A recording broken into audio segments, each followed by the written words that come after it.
In this video, I am going to explain a new concept. The concept name is frame of reference.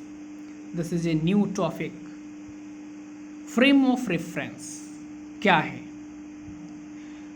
When a point object is in motion and we want to specify its position, कोई point object है वो motion में है और हम क्या इस object की पोजीशन को स्पेसिफाई करना चाहते हैं, then we need to use a reference point. तब हमें एक रेफरेंस पॉइंट की नीड होगी और a system having a set of axis, और हमें एक सिस्टम की ज़रूरत होगी जो सेट ऑफ एक्सिस, एक एक्सिस का सेट रखता हो, जैसे एक्स है, एक्सिस है, वाई एक्सिस है, जेड एक्सिस है. तो what is the frame of reference? तो frame of reference is a system of coordinate axis.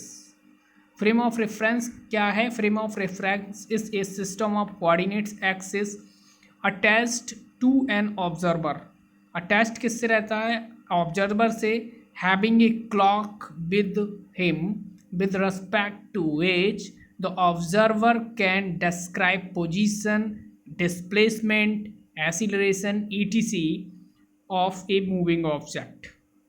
तो ऑब्जर्वर उस मूविंग ऑब्जेक्ट का क्या क्या डिस्क्राइब कर सकता है? पोजीशन को, डिस्प्लेसमेंट को एंड एक्सेलरेशन etc. को डिस्क्राइब कर सकता है with respect to frame of reference के.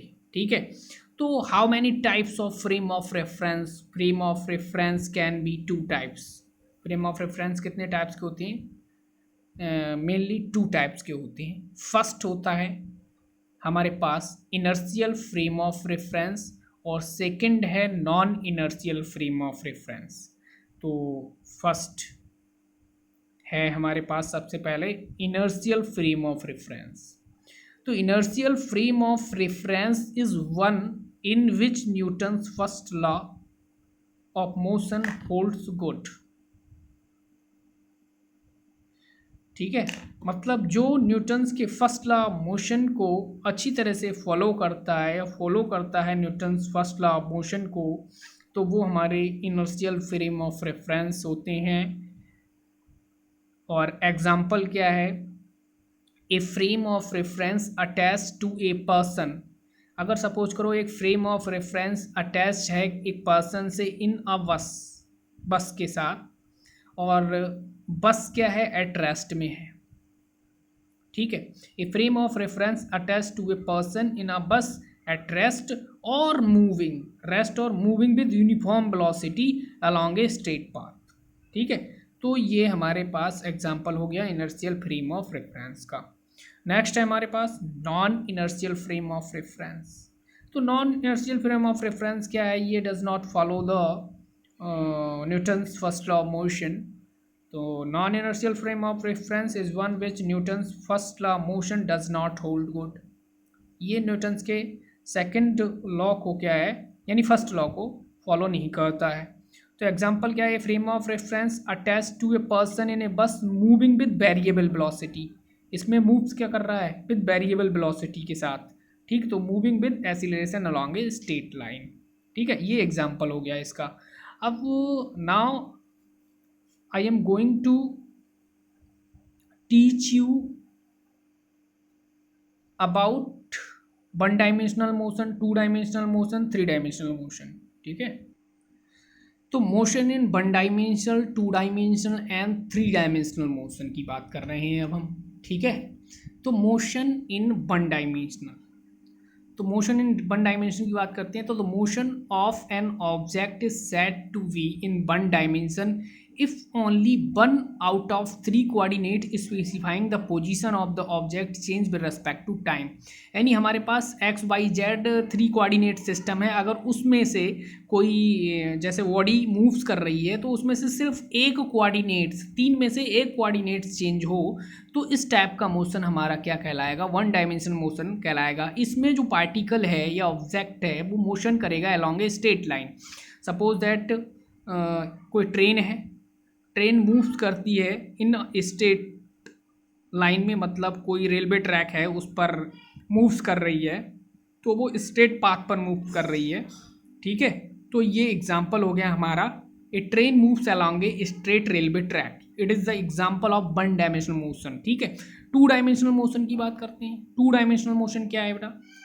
टू डायमेंशनल मोशन, ठीक है, टू डायमेंशनल मोशन की डेफिनेशन आप खुद ही लिखेंगे, मैं एक्सप्लेन कर रहा हूँ।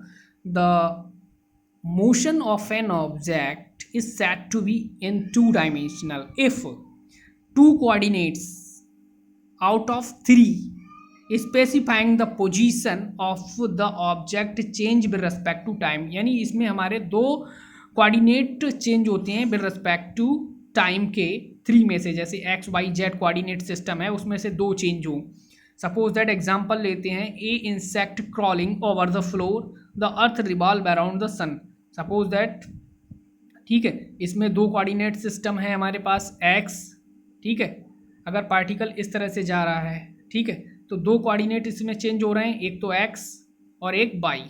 तो एक्स और वाई कोऑर्डिनेट्स, दो कोऑर्डिनेट्स या इस तरह से जा रहा है, ठीक है, तो दो कोऑर्डिनेट इस तरह से, तो दो कोऑर्डिनेट सिस्टम यहाँ चेंज हो रहे हैं पॉइंट पी पर, ठीक है, एक्स और वाई, ये एक्स एक्सिस है, ये वाई एक्सिस है, तो दो कोऑर्डिनेट्स चेंज हो रहे हैं, तो ये हो गया टू डायमेंशनल मोशन। थर्ड है हमारे पास three dimensional motion. The motion of an object is said to be three dimensional motion if all three coordinates specifying the position of the object change with respect to time. इसमें तीनों coordinate system change होते हैं with respect to time के, ठीक है, और x Y Z axis है, यहाँ पॉइंट पी है, ठीक है, इस पॉइंट पी पर तीनों ही चेंज होते हैं एक्स वाई जेड, ठीक। तो इसका एग्जांपल दे देते हैं, the random motion of molecules है, एग्जांपल क्या है, या कोई बर्ड है, a bird flying in space, ठीक है, या एरोप्लेन फ्लाइंग इन स्पेस। तो ये हमारे एग्जांपल हैं थ्री डायमेंशनल मोशन के, ठीक है।